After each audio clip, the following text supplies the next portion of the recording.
Doja Cat's father just came out swinging. And now this entire situation is starting to feel less like family issues and more like a full-blown emotional war that's been brewing for years. Because imagine performing in your homeland, having a big cultural moment, and then boom, your estranged dad jumps online to rewrite the entire narrative of your childhood. So here's what's happening right now. According to reports, Doja Cat's father, who has been estranged from Doja for most of her life, posted a series of videos shortly after her South African performance. And in those videos, he basically said he never abandoned his daughter. Instead, he's claiming that Doja's mom allegedly brainwashed her into believing that narrative. Now, mind you, this comes right after Doja herself posted a video titled Deadbeat Chronicles, where she admitted she trolled her dad by sending him a very inappropriate link instead of tickets to her Tour My V show. So yeah, this isn't just tension, this is personal. Now here's the thing, this situation didn't just start yesterday. For years,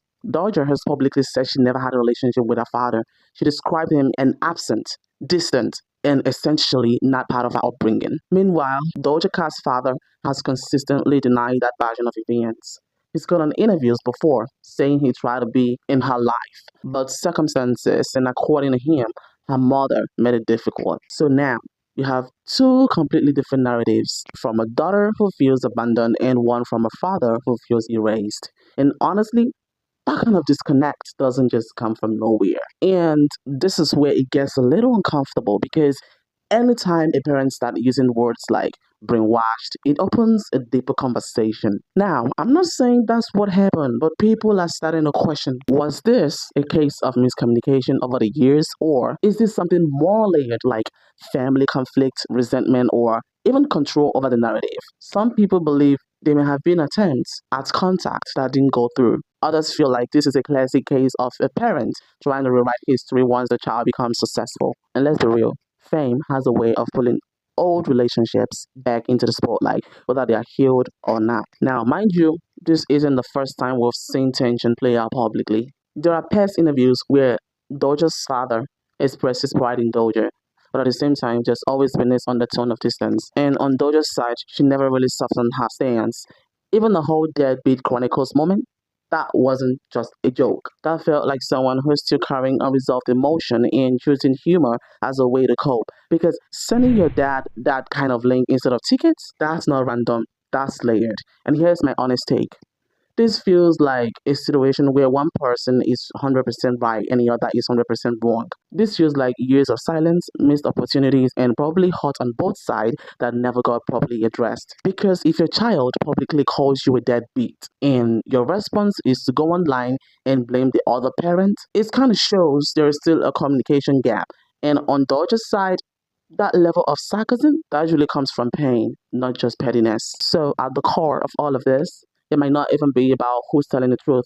It might be about the fact that whatever the truth is, it clearly didn't lead to a relationship. Now, speaking of being crushed by people you once admired, let's talk about something that has the internet doing full detective work. So, Mary J. Blige recently opened up about a moment that genuinely hurt her early in her career. She said after meeting a celebrity she looked up to, she was told she needed to fix her roots and sing on key. And she made it clear.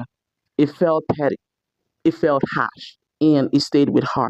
Now, here's where it gets interesting. She didn't name the person, but fans, they started naming people immediately. Some are saying Chaka Khan, others are pointing at Aretha Franklin. And now the internet is basically playing musical detective. Now, mind you, this is all speculations. Nobody has confirmed anything. But the reaction, people are divided. Some are saying that's just tough love. Others are like, no, that's straight up mean, especially to a rising artist. And honestly, I think both things can be true because yes, the industry is tough, but there's a difference between mentorship and tearing someone down in a vulnerable moment. And when you admire someone, their words hit differently. So even if it wasn't meant to hurt, it clearly did. But that's not the only relationship conversation happening because now we've got Nick Cannon reflecting on his marriage to Mariah Carey and the internet has opinions. Nick said he initiated the divorce because he started to feel like Mr. Mariah Carey. And Joe, that one sentence says a lot. He basically implied that being married to such a massive global icon started to overshadow his own identity. Now, here is the irony. At the time, people saw them as this glamorous, almost fairy tale couple, but behind the scenes, it seems like there was a quiet struggle with identity, ego, and balance. And here is the thing, not everyone is built to be in a relationship where one person's fame is that big.